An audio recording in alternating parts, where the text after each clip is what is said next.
The Undisputed. Can we call him the Undisputed? We're going to call him the Undisputed. Yeah, let's do it. Let's stir some things up. The Undisputed best player in the NHL right now, Connor McDavid. Now, Connor McDavid, excellent forward. The question being, though, the Edmonton Oilers, they've been looking for some defense. A little net mining. This team, legit Stanley Cup contender. But I don't think they was thinking about McDavid playing defense. But hey, we're going to see how it turns out today. Connor McDavid playing some defense for the Edmonton, or not right defense. He's left-handed, right? Yeah, left defense. Left defense for the Edmonton Oilers here today. And we're going to see if not only can the Edmonton Oilers make the playoffs, maybe win a Stanley Cup, but can we get Connor McDavid to win the Norris trophy. Now, as mentioned, we're going to give him the left defense position and offensive defenseman, I'd assume here. Left defense because he's lefty. He's a 95 overall. Still, interestingly enough. Normally, when you switch them to defense, it goes from like a 95 to like a 92 or a 93. But I guess we're staying at a 95 unless it updates later or something. Nonetheless, we'll take a look at Connor McDavid's stats real quickly and how they will fare on defense. Now, I imagine we're not going to see too big of a drop-off because in an EA video game ratings, system, the system's kind of wanky where you have to have good stats in literally every category to get your overall this high almost.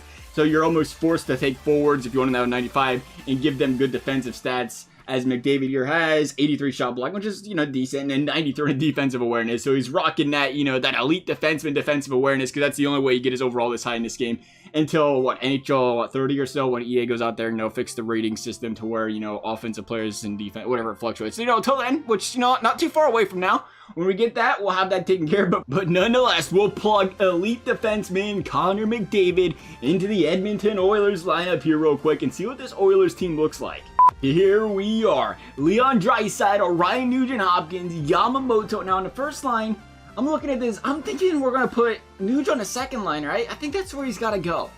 I think you got to go with the depth option here. Draisaitl is still a stud and a half here that can carry the first line. And maybe James Neal on that first line with him. Can James Neal be Draisaitl's June bug instead of McDavid's? We'll see. But I think he goes center there for the depth. And then you have the bottom six that is clearly in the need of a little bit of an upgrade here. So we'll see if the bottom six can still carry it, because it's going to be tough. If now it's Draisaitl, Nugent-Hopkins, and everyone else here. No disrespect to the rest of these Oilers players, but their overalls, they're not very good, to say the least here. So they're going to have, a lot of work to do, and that's another reason I think you have to put Nugent on the second line to get that depth going around there. But there it is, McDavid on the first line there. He's a 92. Okay, so they did downgrade him. It just didn't downgrade in the edit player screen. You drop 3 overall points. As I say, that's usually how it goes with the player as a defenseman when they switch positions, because the attributes mean different for different spot or positions and everything. It would knock him down a little bit there, and it did. Look at those passing stats. Those are nasty. 97. This guy's going to be a legend. Tyson Barrie. So not a lot of defense. Oh, never mind. 2-way defenseman. I was going to say not a lot of defense, 2 offensive defensemen on the first line, but Barrie got hit with the 2-way defenders. So a little bit there. This is an Edmonton Oilers. Look at this defense. 83, 85, 82, 84. This defense is nice. 83 Koskinen. I say it's nice because we just got done not even a week ago now. That was some great English. Not even a week ago now. We did that Boston Bruins Stanley Cup build, and they literally had, what was it, McAvoy? Was it McAvoy and friends? I think it was McAvoy was like the 86. And then it was the next highest overall was an 81 and John Moore, and it was a couple of 70s in there. And it shocked me because, I get it, the Boston Bruins, they did lose some defensemen, but this was still the best defensive team in the league last season, and they didn't have hardly any respect in him overall. So I was still a little bit surprised by that one. But the Edmonton Oilers, though, a team that, been a little lackluster on the defensive side, 82 plus across the board. We'll see if it helps him. Right now, 11-9-1 with Connor McDavid playing a little defense. We'll see if the points per game can get him the Norris. I feel like he can still put up a lot of points there. Playing that first line power play unit. He's playing with Leon Draisaitl and friends up there on that PP, and it's still Connor McDavid. So that should work. Got to bring it up though real quickly. Question: how do you guys feel now that we brought up the rating system thing? How do you guys feel about it? How do you feel about their current system? How should it be? How would you revamp it? I guess if you were to revamp it, I feel like there should be some sort of revamp. It just shouldn't be.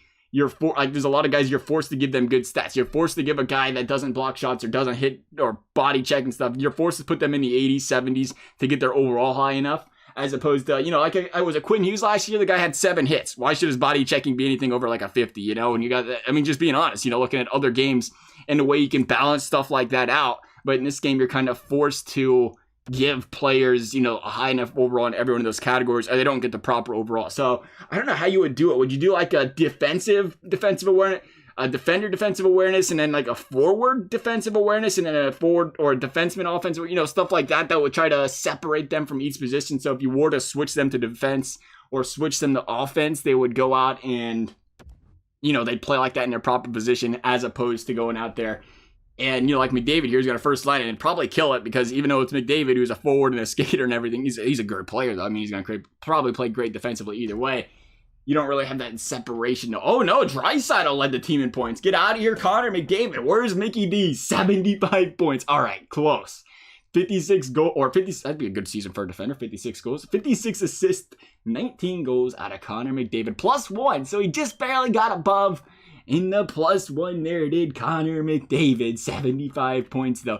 It's 93. His overall went up a point there. 299 shots. Only shot 6.4%, but that's going to happen. 26 minutes. And I imagine having to defend Connor McDavid 26 minutes a night. Regulation. Oh, that'd be terrifying if it was defense over there.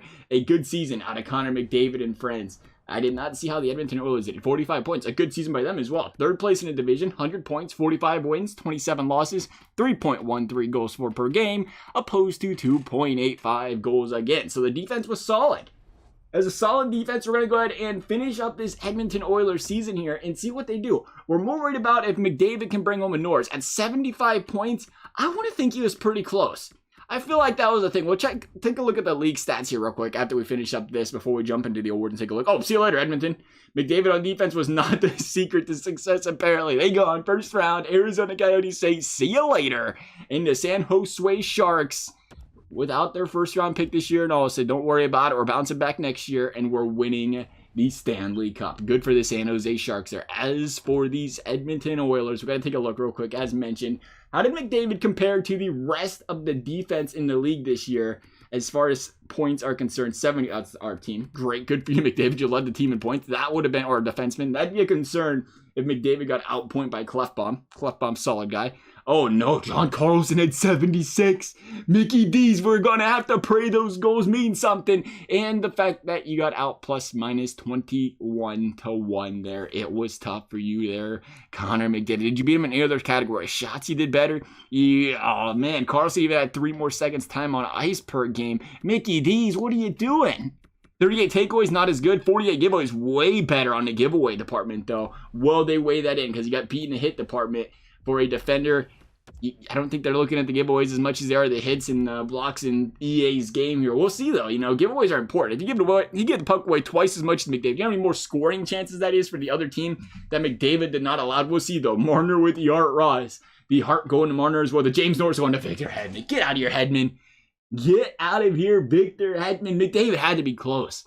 He had to be super close, and he just couldn't quite get the job done. Lady Bing going to Backstrom. Calder getting to Hayton. Dubnyk to Smythe. Vezina to Dubnyk as well. What a season for Dubnyk. That's why the San Jose Sharks won it all, I guess. The Jennings going to Grubauer. Masterdon going to Merrill. The Selke going to Mr. Selke. I think they just program it into the game at this point. Selke always goes to Ryan O'Reilly in that first year. Ted Lindsay, again, Marner. Ovi getting a Richard. But we came close, I think. We came really close. And the Oilers, they still couldn't do much more with McDavid on defense. The balance was too much. But McDavid on defense, now you're losing some offense there. So they couldn't quite get past that first round still, even with McDavid on the first line. As for this video, guys, as always, would appreciate you consider subscribing. Never have to. Otherwise, thank you guys for watching. We'll see you next time.